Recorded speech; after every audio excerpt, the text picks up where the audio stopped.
I can't believe my wife did this to me, but here we are. My wife and I have been married for a little over 3 years now. During this time, I've come to notice certain patterns in her personality that have become more apparent the longer we've been together. From the very beginning, it was clear that she has a strong desire to be liked and accepted by others. She tends to be what many would call a people pleaser. She goes out of her way to accommodate others, often putting their needs and preferences before her own, sometimes even to a fault. Socializing doesn't come easily to her.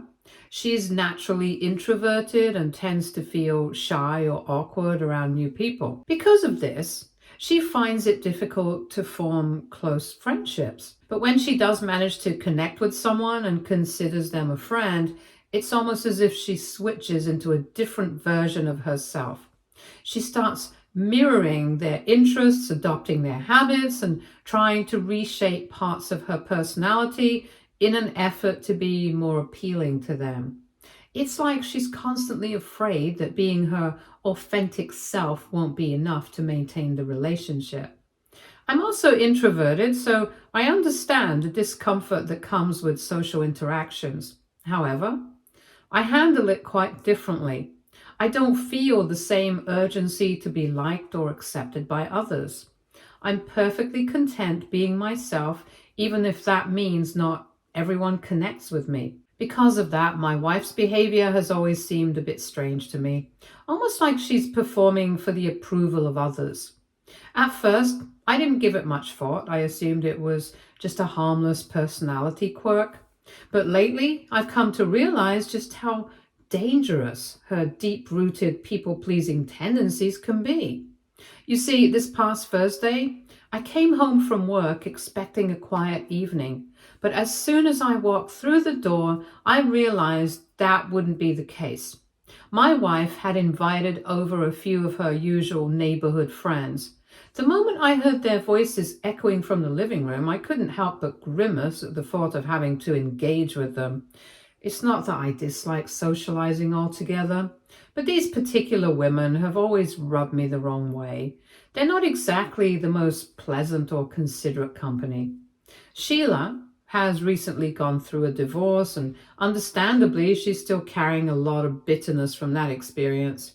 Her ex-husband had an affair with their nanny, and ever since, she's made it a point to paint all men with the same brush.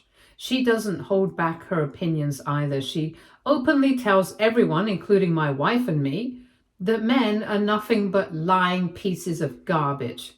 She believes all men use women, just like her ex did. Now, I sort of understand her bitterness, but what bothers me most, though, is how she talks about our marriage. More than once, she's made pointed remarks about how lucky we are that we don't have children yet. Her reasoning is that if we had a nanny, she implies, I might have ended up cheating on my wife just like her ex did. The first time she said it, I was stunned. I brushed it off as a joke in poor taste. But she's repeated it several times since, and each time it leaves a sour taste in my mouth. It's offensive, not only because she's assuming I'm capable of betraying my wife like that, but because she seems to believe that I am a garbage just like her ex. The truth is, I love my wife deeply. Whether we have children or not, whether we ever hire a nanny or not, is irrelevant. I would never cheat on my wife. The idea that someone would casually suggest otherwise, based solely on their own trauma, feels unfair and frankly insulting. I get that Sheila is hurting, but projecting her experience onto our relationship has always felt intrusive and unwelcome. Next, there's Kim, who's married, but she and her husband have chosen not to have children. She often speaks with a kind of disdain about parenthood, claiming that having children is not only burdensome, but actually bad to a healthy relationship. I've noticed that whenever the topic of family planning or children comes up in any conversation, Kim is quick to turn it into a declaration of why parenthood is a trap and how the government is out to get us. I respect that everyone's entitled to their opinion, but there's a difference between living a preference and trying to impose it on others forcefully at every chance. And finally, there's Rachel. Out of the three, she's perhaps the most unconventional. She's never been married, and from what I understand, she doesn't believe in monogamy. Rachel is an outspoken advocate for open relationships and non traditional arrangements, and she's never been shy about sharing those views. In fact, on more than one occasion, she's gone as far as suggesting that my wife and I would be much happier if we allowed ourselves the freedom to sleep with other people and explore more. Each time she brings it up, I shut it down immediately. I don't entertain such ideas, and I've made my boundaries very clear. I find those suggestions very inappropriate. The fact that Rachel still keeps pushing this narrative, despite knowing how we feel about it, makes me a bit disrespected. Anyways, because my views don't match with my wife's friends, I generally avoid them whenever possible. My wife, on the other hand, has maintained her friendships with these women despite this. I understand and respect that it's important for her to have people in her life with whom she can connect. After all, it's her life and her choice who she surrounds herself with. In the past, I've tried to establish a simple arrangement that would make things easier for both of us. I've always asked her to let me know in advance whenever she plans to have these friends over, so I can make other plans or spend that time elsewhere. This way, I can avoid any uncomfortable or awkward interactions, and she can enjoy her time with her friends without me feeling out of place or frustrated. Unfortunately, this arrangement hasn't worked out as smoothly as I had hoped. On multiple occasions, more than 3 times in fact, she has forgotten to tell me about these gatherings, and when I unexpectedly find myself face to face with her friends, they often insist on pulling me into conversations I'd rather avoid. It feels as if I'm being cornered, forced to engage when all I want is some peace and quiet. It's frustrating and exhausting, especially because I've communicated my feelings clearly to my wife and tried to find a compromise that respects both of our needs. This time, when I arrived home and saw that my wife's friends were once again gathered at our place, I was a bit upset. I just wanted some peace and solitude after a grueling day at work. I was mentally and physically drained from a long shift that included overtime, and all I really wanted was to unwind in my pajamas with a good book, far from any social interaction.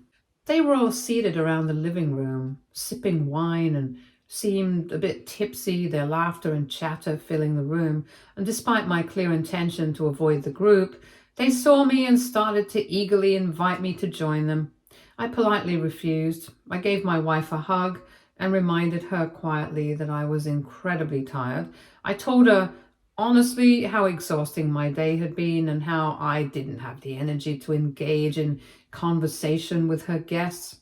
I wanted her to understand where I was coming from without creating tension. She nodded quietly, so I left them and went to the bedroom to chill.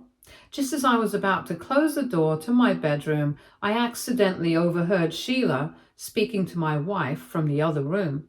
Her loud voice carried clearly through the thin walls, and what she said stopped me in my tracks. Sheila was telling my wife how unlucky she was to have a difficult husband like me. According to Sheila, it was apparently disrespectful that I didn't stay behind and sit with them. My wife, instead of standing up for me, agreed with Sheila. I felt my heart tighten with a sudden mix of shock and disbelief. She told Sheila that she had learned to adjust by now, admitting that I could be very stubborn at times. Hearing this felt like a quiet jab to my chest. What did my wife mean by that? I always prioritize my wife before everyone else. I had literally come home from work, so how is it a crime that I don't have the energy to sit and chill with her friends? I felt bad that my wife didn't have my back. Then Rachel and Kim jumped in, adding their own harsh judgments about me. They said they could never be married to someone like me, someone so antisocial and withdrawn. Rachel claimed that I was boring and that I needed to come out of my shell. She said this very condescendingly. To my surprise and dismay, my wife laughed at her comment. She chimed in, saying that I can be very set in my ways. Then, without any hesitation, my wife added something that really took me off guard. She admitted that this was why she sometimes wished she had married someone different, someone who was more outgoing than me. Hearing her say that right there, in front of her friends, hit me hard.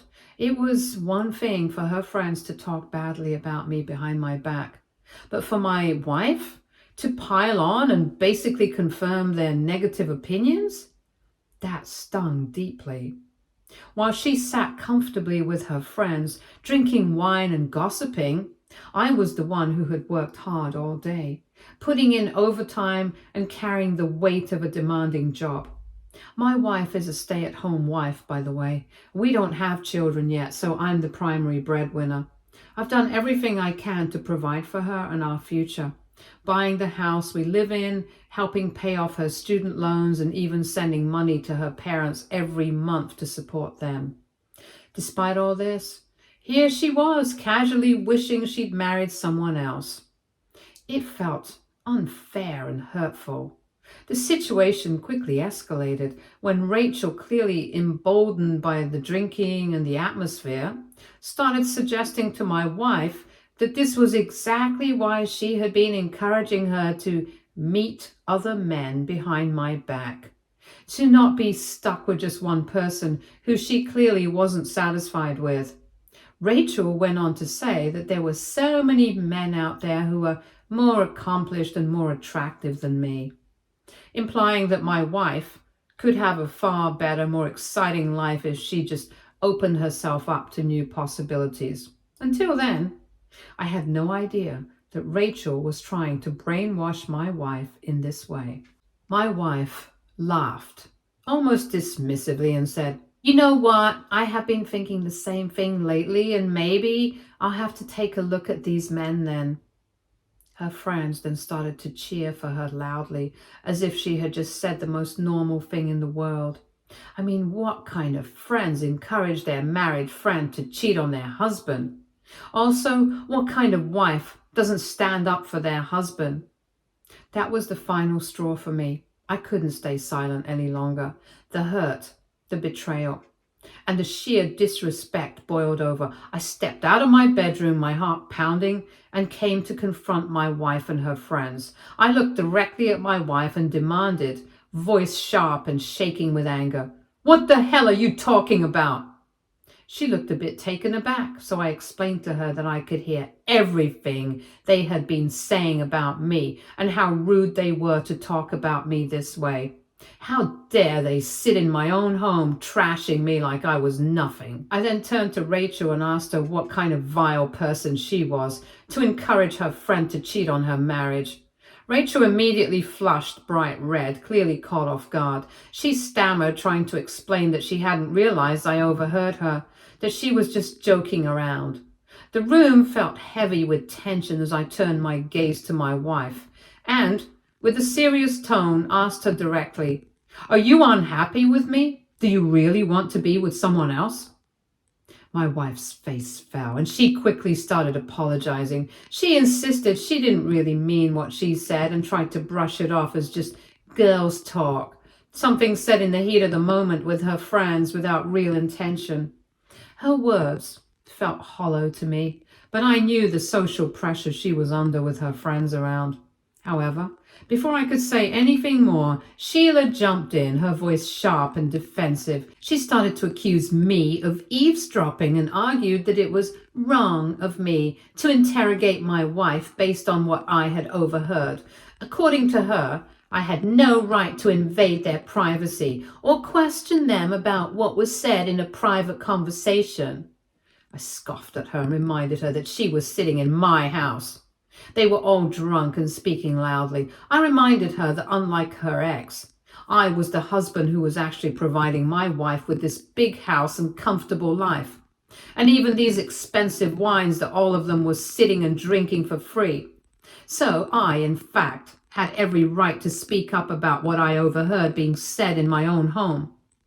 I added bitterly that if this was how they spoke about me while I was just a room away, I could only imagine what kind of things they said about me when I wasn't around at all.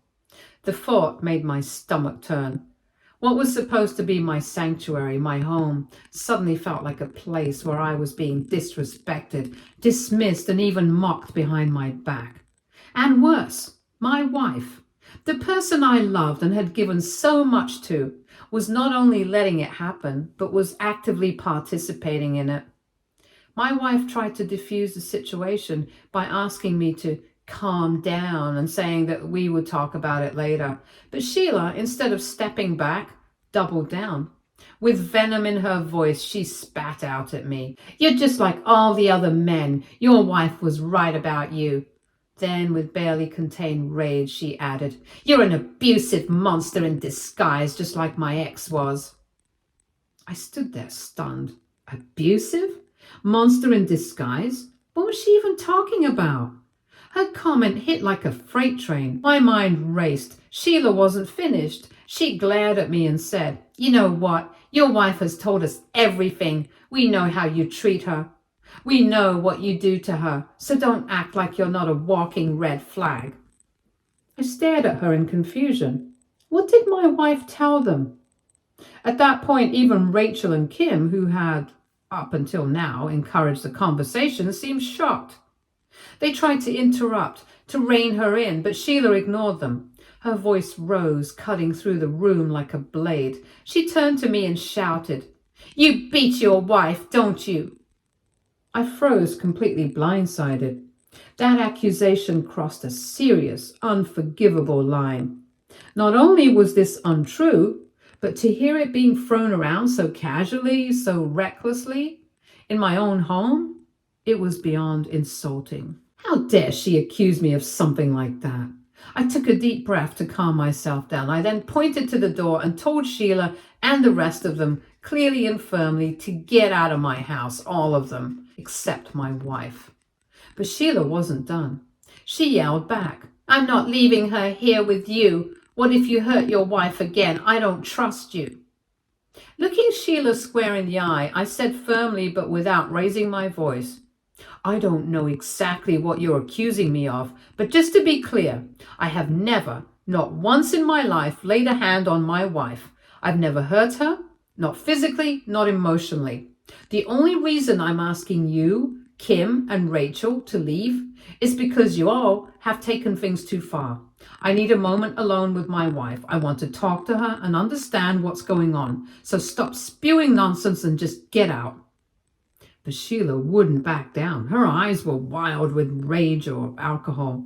She shouted back at me that she didn't believe a word I said, and she accused me again of probably harming my wife behind closed doors. Meanwhile, my wife, while looking shaken up, was not denying any of the accusations that her family was throwing at me. I tried to stay composed, but the longer she ranted, the more I realized she was not going to leave peacefully. I walked to the front door, opened it, and gently motioned for Sheila to get out. I warned her that I would call the police on her if she didn't leave immediately. That's when all hell broke loose. Sheila spat at me right on my face. My wife and her other two friends gasped in shock. I couldn't understand where all her rage was coming from. What did I even do to her to warrant her to react this way? I couldn't control myself anymore and started to push Sheila out of the door, and this is when she started screaming that I was hurting her. At this point, my wife looked pissed with Sheila too and started to finally take a stand.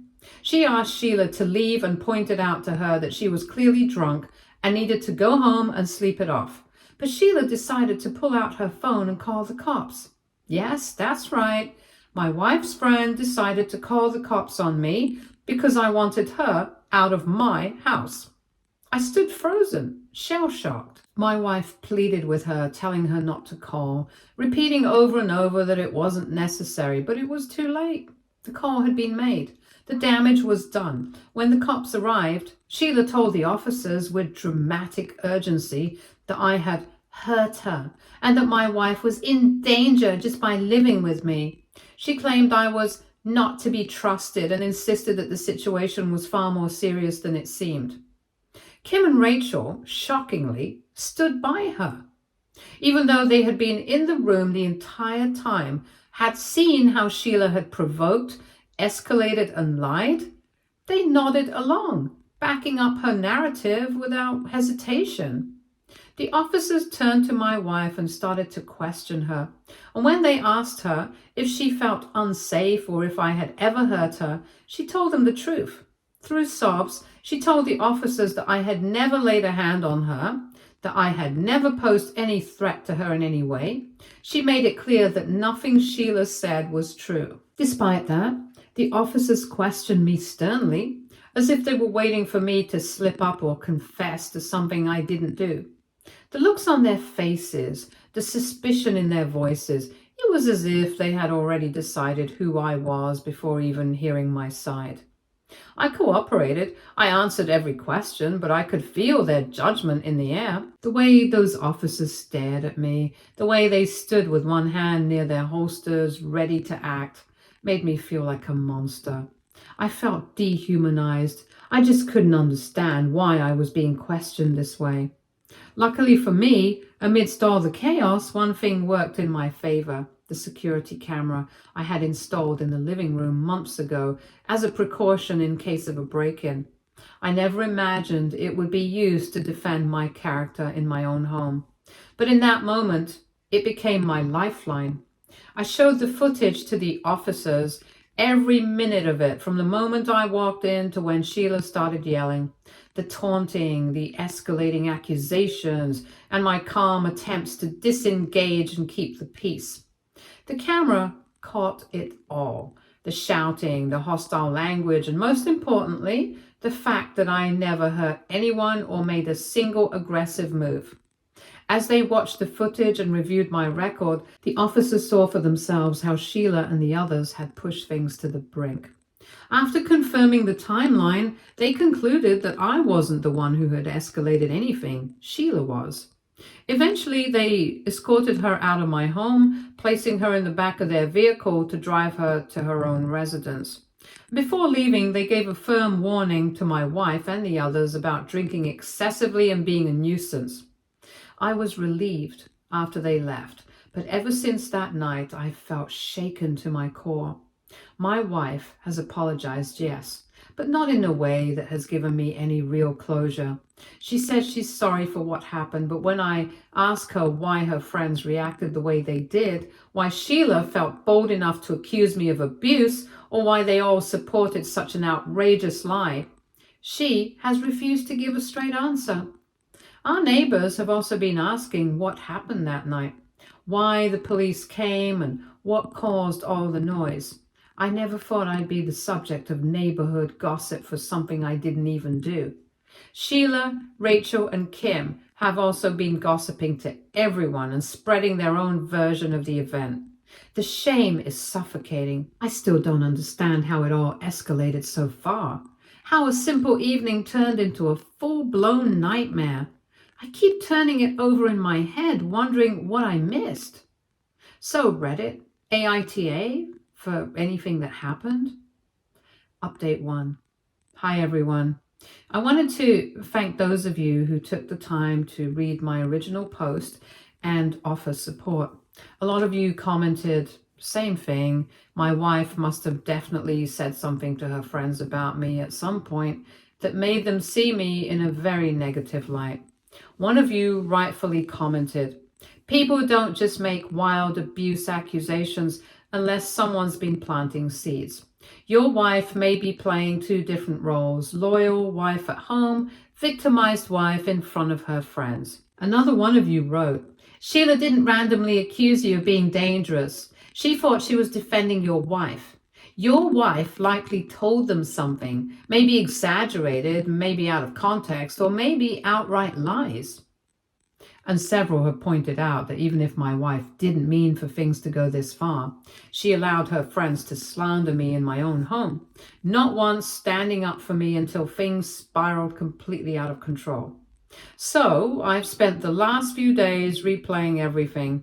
Sheila's accusations were specific, aggressive, and immediate. That kind of reaction doesn't come from nowhere. It hit me. Why Sheila or anyone assumed my wife was in danger unless my wife gave her a reason to think that. No matter the reason, my wife let her friends believe I was the villain, and that feels so wrong. I feel deeply betrayed, and I guess I need to confront my wife to know more about this. Update 2. So I confronted my wife this week. Initially, she continued to deny any involvement about why her friends escalated the matter so much, but I kept pushing her and she eventually broke down. What she admitted has left me even more shaken than I thought possible. Through tears, my wife confessed that she is the one who told all her friends, Sheila, Kim, Rachel, that we apparently have a chaotic and troubled relationship. She explained that whenever they'd get together, everyone would always vent and complain about their partners. While my wife never had anything bad to say, her friends would boo her and sometimes would even exclude her from their little get-togethers as they felt she wasn't miserable like them. So, to belong with them, she started inventing problems. At first, she said it was small things, little exaggerations about our marriage to make them laugh, to feel like she was one of the girls. But then she started telling them that I raised my hands at her from time to time, that I was physically abusive. I was speechless when I heard this. I asked her why she would ever say something like that. Her answer was, I don't know. I just wanted them to accept me more. I couldn't believe that my own wife accused me of violence just to win the approval of 3 toxic people. She painted a completely false and damaging picture of me when I had given her everything. The same man who works long hours to support her while she stays home, who paid off her student loans, who sends money to her parents every month, who has done everything he can to give her a stable, loving life. And she destroyed my reputation behind my back just for some friendship points. She tried to tell me that she never imagined that her lies would cause things to go this far, that she didn't realize her friends would react so aggressively. But that's the thing about lies. You don't get to control where they end up once you let them out. She created this narrative. She let it fester. And when it finally exploded in our home in front of the police, she acted like a bystander to her own choices. I yelled at her for being such a backstabber and asked her to at least clear up my name to her friends by admitting to her lies. But my wife refused. She brushed off my concerns and told me that things would eventually die down. She expected me to just forget this incident and act like nothing had happened, while she would go on to pretend in front of her friends that I was abusing her. What kind of insanity is this? That was the moment I told her, I can't do this anymore. I can't continue to be with someone like her. She has completely broken my trust, and there's no coming back from this.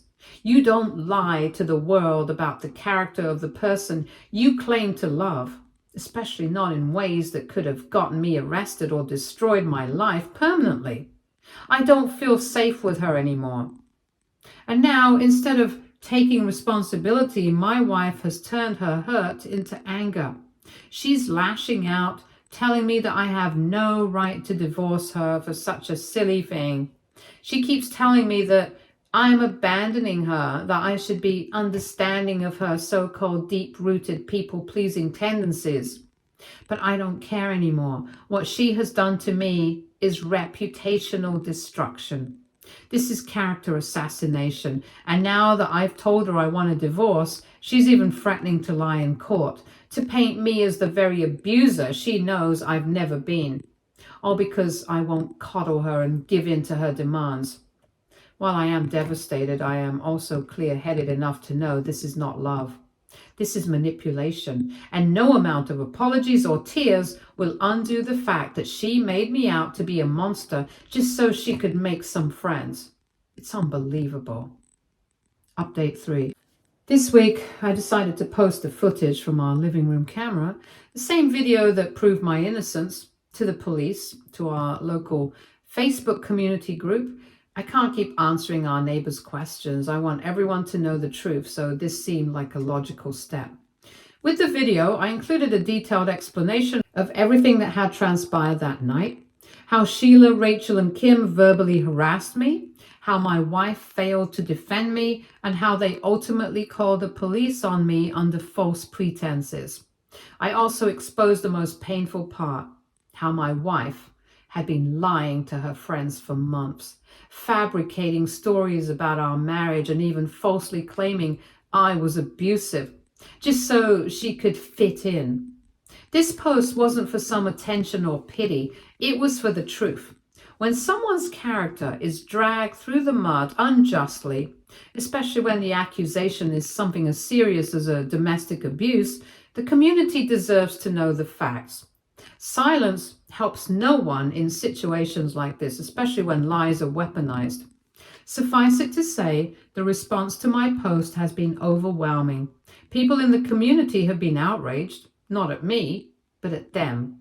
Comment after comment keeps pouring in, calling Sheila out for being the ringleader, Rachel and Kim for enabling her, and my wife for being a spineless liar. For the first time in a long time, I feel a bit validated. I don't feel like I have to defend myself against some invisible slander anymore, as the truth is out there now. Also, I have asked my wife to leave our home by tomorrow. I am truly done with her and will be filing for divorce soon. She has been arguing, but has no choice but to pack, as this is my house and I will kick out her things. If I have to, just to make her leave. After everything she said, everything she let happen, I don't feel any love for her. I know separating from her won't be easy, as she's already shown that she's willing to lie just to protect her own image. But I am going to fight till the end. I'm done coddling someone who so easily sacrificed my dignity and my safety to maintain her social circle. Stay tuned for more stories from our girl relationships.